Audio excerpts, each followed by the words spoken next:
became strong. Yeah. And you remember that your predecessor, who I thought was a very good man. Absolutely, actually. Jens Stoltenberg. He sends his best Yeah, greetings. he was Yeah. terrific. Stoltenberg, Secretary General, Great and man.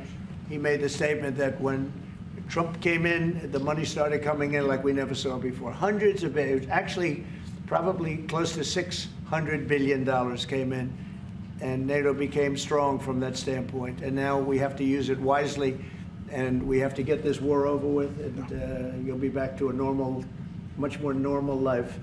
And maybe we're close. We're getting words that things are going okay in Russia, and it doesn't mean anything until we hear what the final outcome is. But they have very serious discussions going on right now with President Putin and others, and hopefully they all want to end this nightmare. It's a nightmare. It's a horrible thing when you look. I get pictures every week. They give me the pictures of the battlefield, which I almost don't want to see.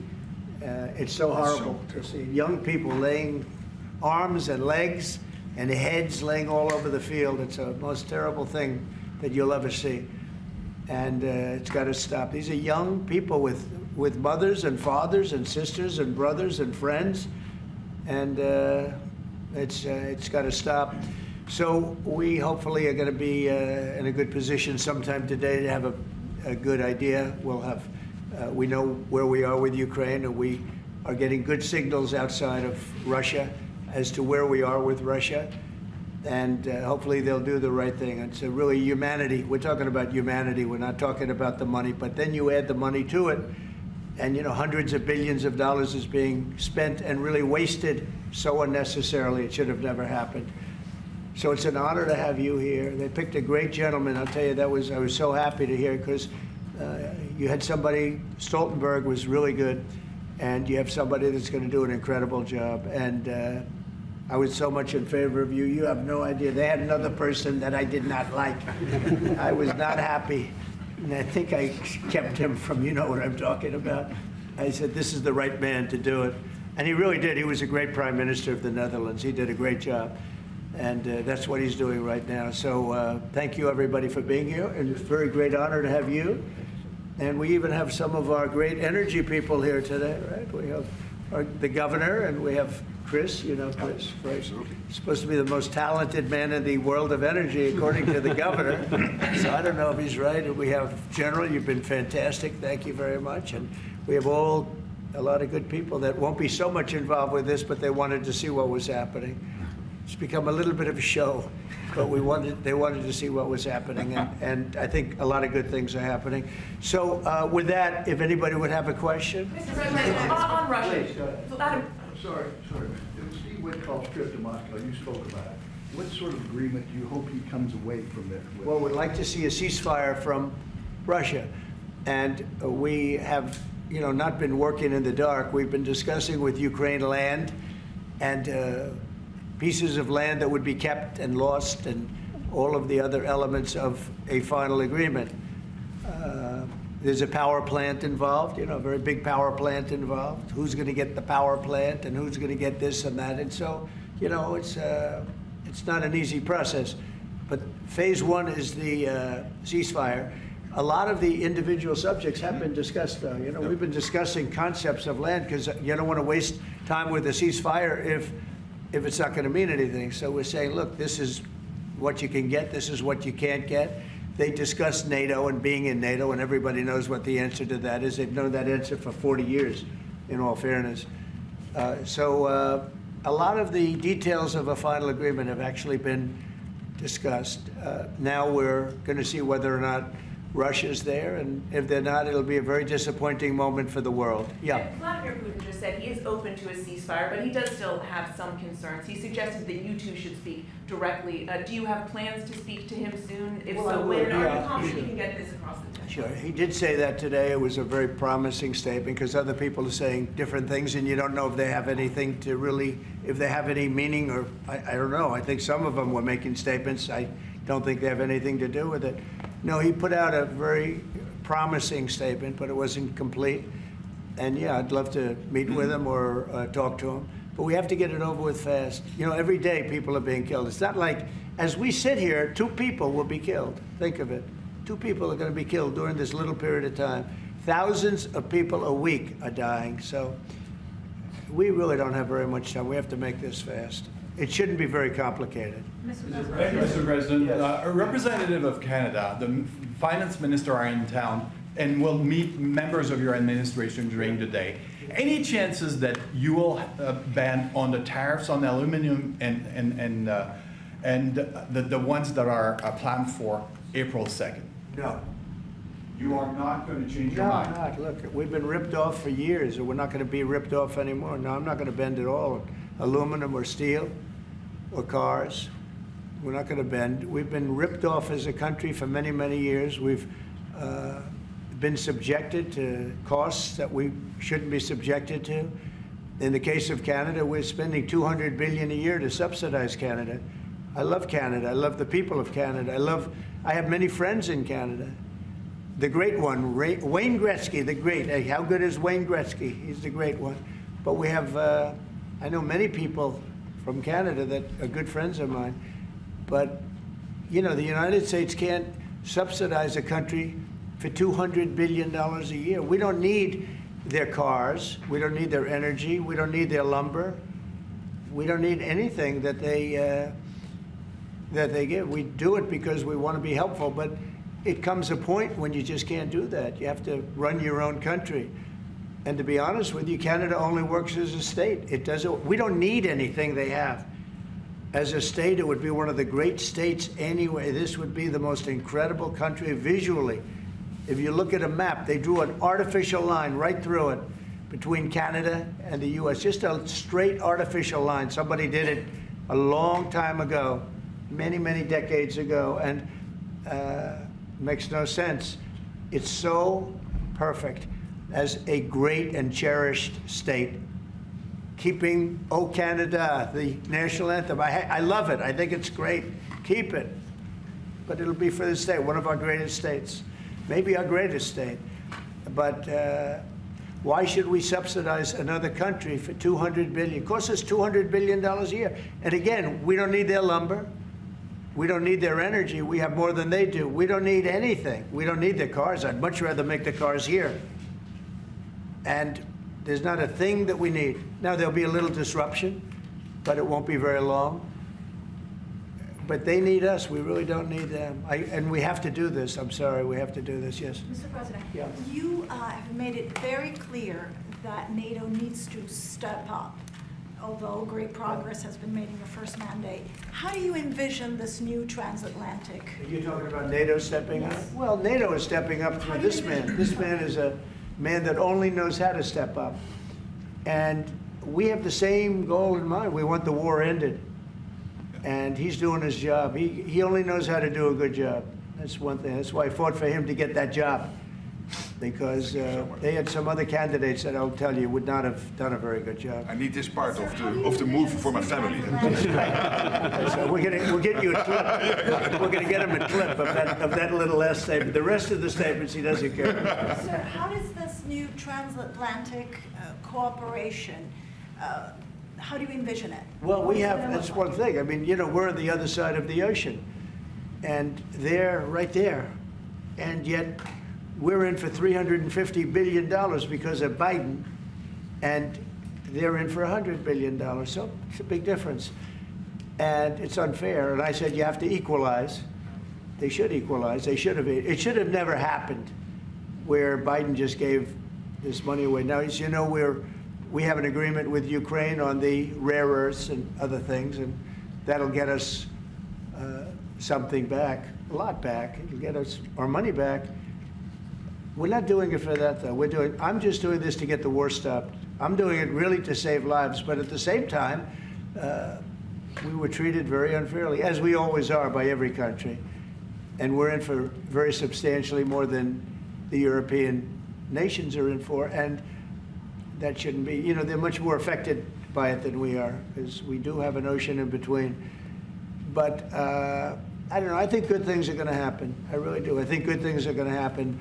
I do say, we were talking before, and Mark was very nice. He said, if you would get involved, there would be nothing. You'd just be going on. This thing would have gone on for a long time. Breaking a deadlock. It was crucial. Yeah, we broke a deadlock. We did break a deadlock. I hope it's meaningful. Yes, did you have one? Mr. President, Yeah.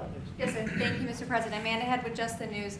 On the southern border, you've got DHS and ICE who are reporting that there was a little bit of fudging of numbers during the Biden administration on both the catch and the release side with respect to reporting the number of illegals coming into the They country. cheated on the numbers. The numbers were, I love that question. Who are you with? Just the News, Amanda Head. Very nice. That's good. That's Do you good. know how many of those are criminal illegal aliens? And Many of them. Biden's out of office, Alejandro Mayorkas, who gets No, held Biden accountable? fudged the numbers. The numbers were totally fake. And he gave fake numbers. I knew they were fake. Everybody knew they were fake, but now it came out. And terrible what they did. That administration was a horror show for this country. Can you hold anyone accountable? Well, I don't know. They gave phony numbers. And phony numbers are a very bad thing to give, but I'm not sure about that. I don't know how it would play. We want to get it straightened out. We're after many, many bad people that were let into our country, and Kristi Noem and my friend Homan. How good is Tom Homan doing, right? And they're after him, and I mean, you see they're taking him out in record numbers. Gang members, gang leaders, drug dealers. This is a problem the Netherlands does not have. The Netherlands never had this problem. If you'd like to take We it had a for few drug dealers. I could deliver some people. I could deliver some nice people to the Netherlands if you'd like. I'm not sure. No, what he did to this country, letting 21 million people flow through an open border, many of those people were hard criminals from prisons and jails, from mental institutions, and I always say insane asylums because they were seriously deranged. And they're here from, not South America, from all over the world. From South America, but from all over the world. And it's so sad. You'd say, why would anybody do this? Why? Yeah, go ahead. And one more, there's some new internal Democrat polling that doesn't look great for Democrats, but it also has 54% unfavorability for Republicans in swing states and battlegrounds for the midterms. Do you consider those voters capturable for Republicans? Yeah, well, we did, you know, I won every swing state, as you know, by a lot. And I won the popular vote by a lot. And we won the counties. If you look at the counties and district plan, we had 2,725, and they had 501. That's why the map is all red.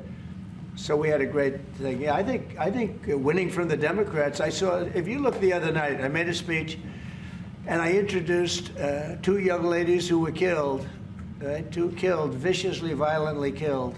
Young, unbelievable, both outstanding people. They were killed by illegal aliens. And the Democrats wouldn't get up and applaud. The mothers were, I mean, inconsolable. They were crying, and everybody was crying. The Democrats sat there with stone faces. They didn't clap. They didn't stand. They didn't do anything. We had a young man with very serious cancer. His dream is to be with the police department someday. And he was introduced. They didn't even clap. I mean, they were disgusting, frankly. They were disgusting. There's something wrong with them. They're deranged. They're deranged, like Jack Smith. They're deranged people.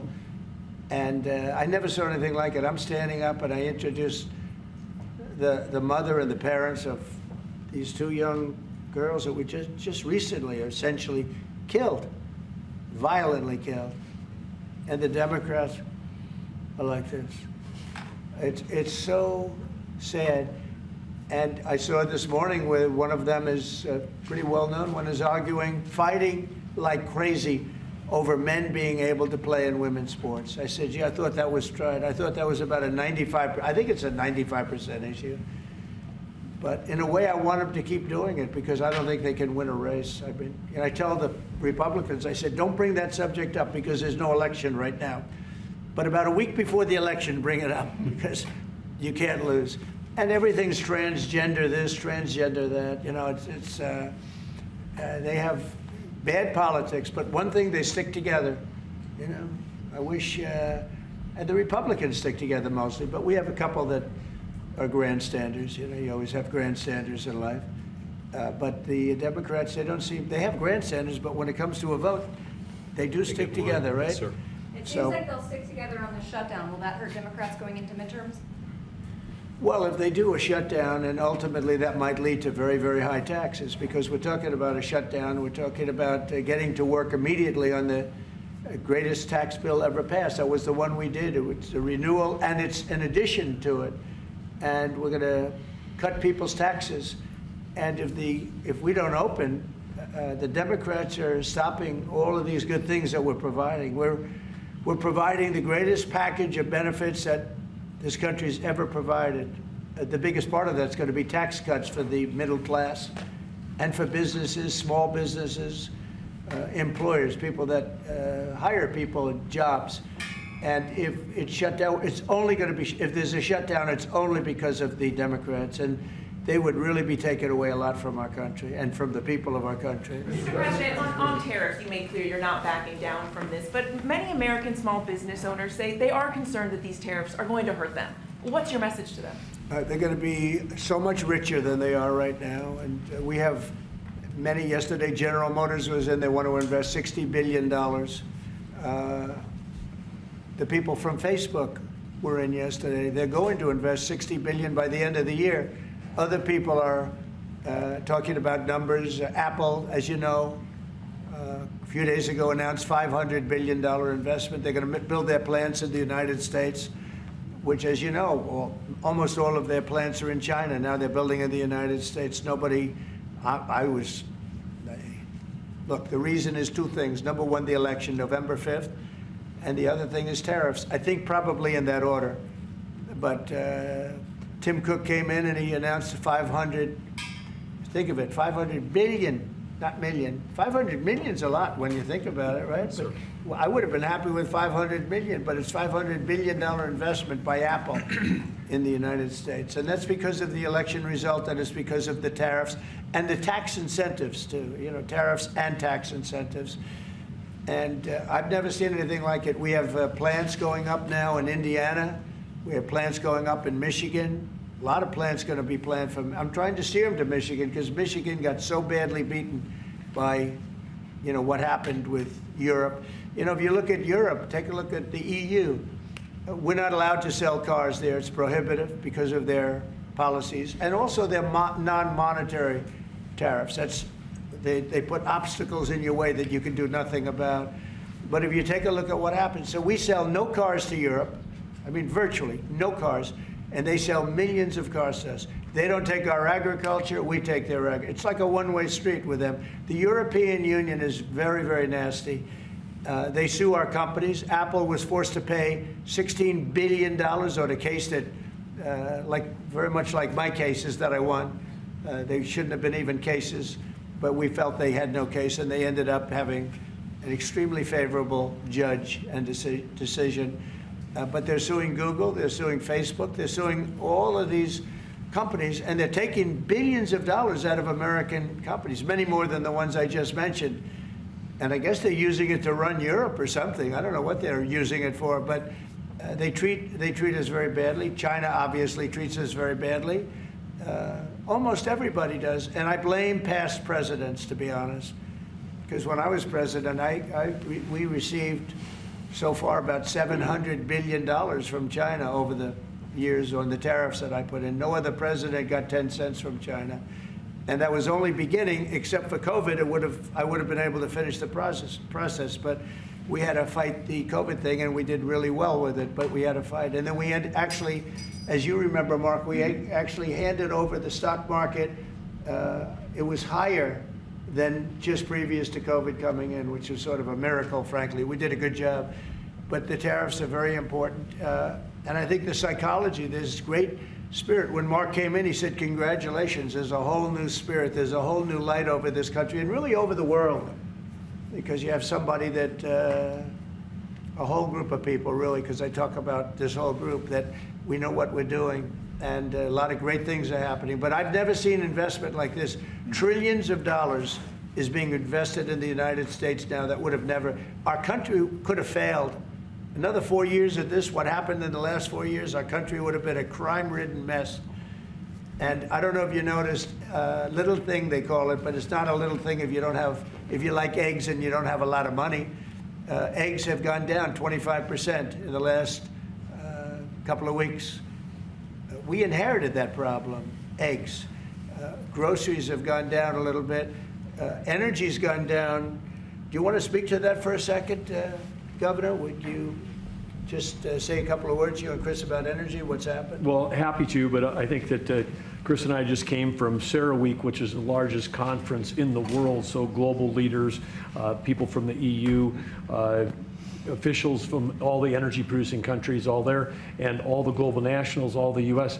The spirit of that group is through the roof, because now they realize that in the United States that President Trump's policies are pro-developing more energy, as opposed to we're trying to shut down energy, and that pro-growth, pro-business, pro-energy approach is giving people the optimism. So then the markets are reacting to that, and energy prices on the futures market are going to go down, because people know we're not going to be killing off the energy we need for prosperity in all of our countries, but also for peace. Because people have used energy to fuel these wars that President Trump is working so hard to end. And we know that high energy prices were driving the inflation that he talked about. So it accomplishes two goals for us, which is prosperity for the world, peace for the world, when we have smart energy policies. And President Trump has brought common sense back to how we think about energy. And it's brought down now $65 a barrel, I saw this morning. That's phenomenal news. And that's going to that's what brought it up. The energy they took our beautiful energy policies and they just messed them up. And then they went immediately back to them but by that time they lost it. They lost that bronco, as the expression goes. Chris, do you have something to say? Oh, I think Doug said it well, but you just can't overstate how important the return of common sense, the return of knowledge about energy and pro-American consumers, pro-investment in our country. I think globally that was welcomed. It means capital flows, it means more sobriety and lower energy prices, more economic opportunity for Americans. So yeah, it was elated atmosphere at a global energy conference. Well, we're working on one project. It should be very easy. It's a pipeline going through a small section of New York. New York's held it up for years, actually, for years. They wanted to do it for years and years. And it will reduce the most expensive energy almost in the world is in New England, because they have no way of getting it there because it's been held up by New York.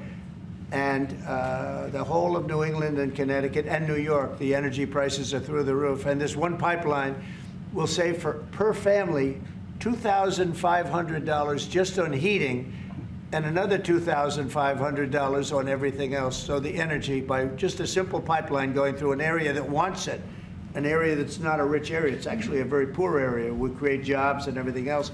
And it's going to be way underground. Nobody's going to see it. Once they fill it up, nobody's going to see it. Nobody's going to know it's there. And families in New York and Connecticut and New England are going to save $5,000 a family. Think of that.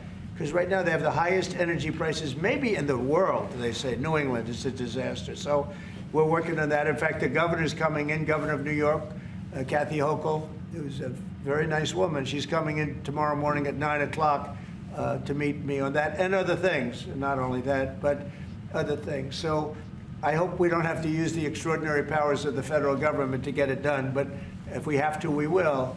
But I don't think we'll have to. I can tell you Connecticut wants it, and all of New England wants it. And who wouldn't want it? And it's also jobs on top of everything else. So that's going to be very exciting. So we're meeting with the governor tomorrow morning. Mr. President, some people question. Thank you, Mr. President. Greenland.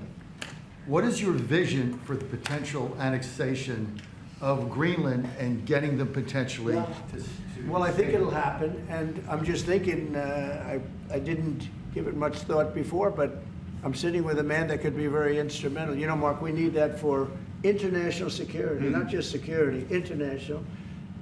We have a lot of our favorite players, cruising around the coast, and we have to be careful. And we'll be talking to you. It's a very appropriate, really a very appropriate question. There's an issue in the high north, so the Arctic. So what you did. So when it comes to Greenland, yes or not joining the US, I would leave that outside for me, this discussion, because I don't want to drag NATO in that. But when it comes to the high north and the Arctic, you are totally right. The Chinese are now using these routes. We know that the Russians are rearming. We know we have a lack of icebreakers. So the fact that the outside Russia, there are 7 Arctic countries working together on this under US leadership is very important to make sure that that region, that part of the world stays safe. And we know things are changing there, and we have to be there. Well, we just had an election there the other day. Do you see a referendum, a plebiscite, where the people of Greenland would be in a position to decide if they want to become part of the United States? Yeah, it was a good election for us, as you know. It was not a referendum. It wouldn't be called that. It was an individual election. But the person that did the best is a very good person, as far as we're concerned. And so we'll be talking about it, and it's very important. Mark mentioned the word icebreaker. So we've ordered, we're in the process of ordering 48 icebreakers. And Canada wants to know if they could use them. I said, well, you know, you got to pay for them. Think of it, Canada. We pay for their military. You know, Canada pays very little for their military because they think we're going to protect them. But even with the icebreakers, so we're going to order 48, and Canada wants to be part of the deal. I say, you got to get your own icebreakers. I mean, if you're a state, you can be part of the deal, but if you're a separate country, you got to get your own icebreakers. Russia, as you know, has about 40 of them, and we have one big icebreaker, but that whole area is becoming very important, and for a lot of reasons, the routes are, you know, very direct to Asia, to Russia, and you have ships all over the place, and we have to have protection. So we're going to have to make a deal on that, and Denmark is not able to do that. You know, Denmark's very far away and really has nothing to do. What happens? A boat landed there 200 years ago or something, and they say they have rights to it. I don't know if that's true. I don't think it is, actually. But we've been dealing with Denmark, we've been dealing with Greenland, and we have to do it. We really need it for national security. I think that's why NATO might have to get involved in a way, because we really need Greenland for national security. It's very important. You know, we have a couple of bases on Greenland already, and we have quite a few soldiers, and maybe you'll see more and more soldiers go there. I don't know. What do you think about that, Pete? So, don't answer that, Pete. Don't answer that question. But we have bases, and we have quite a few soldiers on Greenland. Mr. President, some people question your commitment to NATO. Will anything change? Your commitment to NATO. Will anything change? Same amount of money? Well, I think they made a great step by putting Mark in charge. I think, to me, that's a great step, because he and I have seen eye to eye on everything for a long time. We've been doing this a long time now. 9 years now. And so that's a great step. You have to keep NATO strong. You have to keep it relevant. But the biggest thing we have to worry about right now is what's going on right now.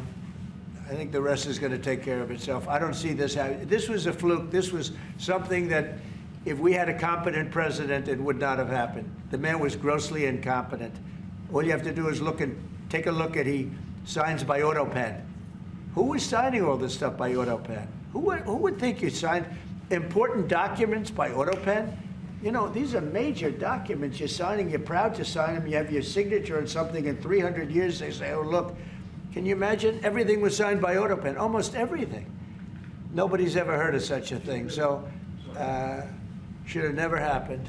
Tomorrow with the Justice Department about law and order, could you tell us a little bit about that? Yeah, we're going to be with the Justice Department. We have a great Justice Department. Pam Bondi is so fantastic, and Todd Blanche, and Emil, you got to know him a little bit. He was acting for a little while.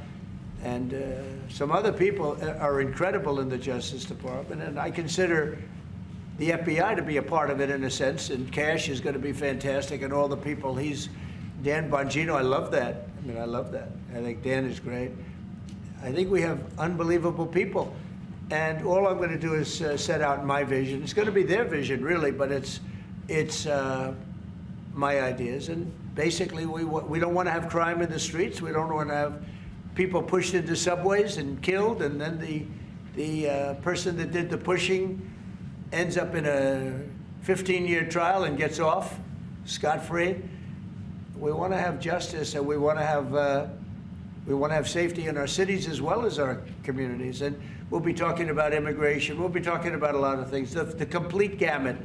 So I look forward to that. That'll be tomorrow at the Justice Department. Mr. President, you are a man of peace. You said it several times, and you made it very clear. A man of peace dealing with belligerent people. Yeah. And I'm thinking, we saw how you handled Zelensky in this very own room. What is your leverage on Putin? Are you thinking sanctions? What if he refuses to? Well, I do have leverage, but I don't want to talk about leverage now, because right now we're talking to him, and based on the statements he made today, they were pretty positive, I think. So I don't want to talk about that. I hope Russia's going to make the deal too. And I think once that deal happens, you're never going to be in a process. I don't think they're going back to shooting again. I really believe if we had if we get a peace treaty, a ceasefire treaty, I think that leads to peace. That's going to really lead to peace.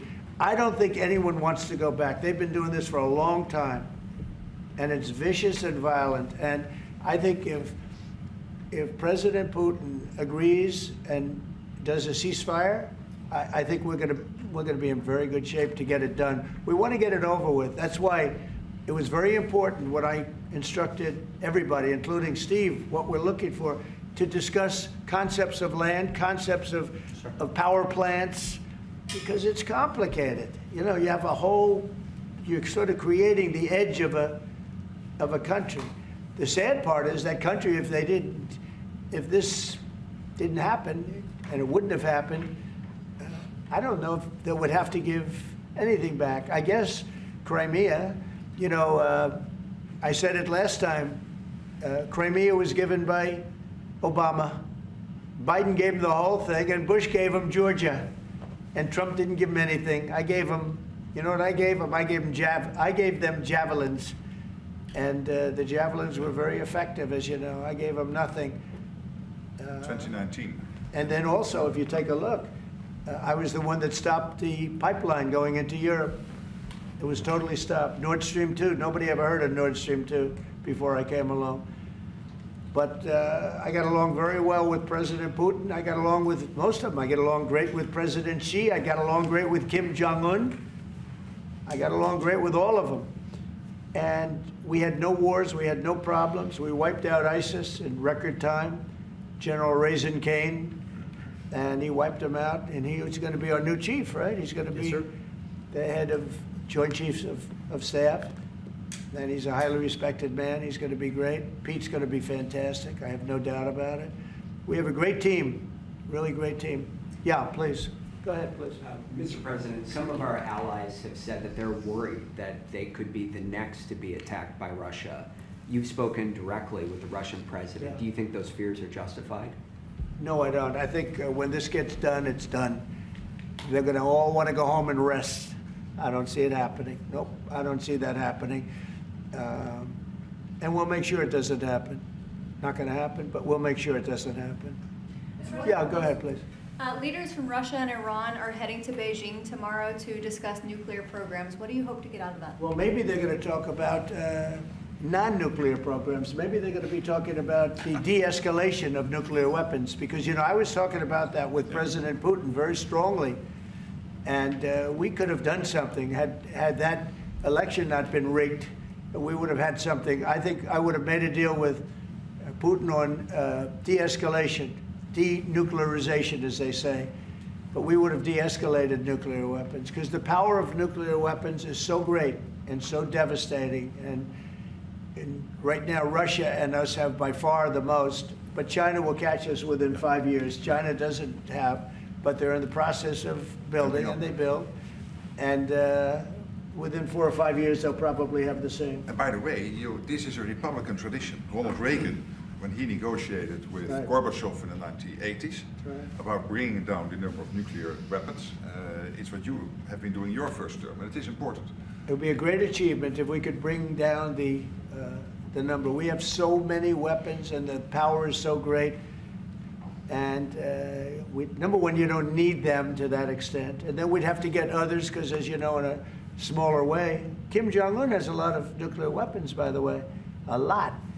And others do also. You have India, you have Pakistan, you have others that have them. And we'd get them involved. But we started off with Russia and us. We have by far, actually by far the most. And we were going to denuclearize. And that was going to happen. And then we were going to China. And I spoke to China. I spoke to President Xi about it.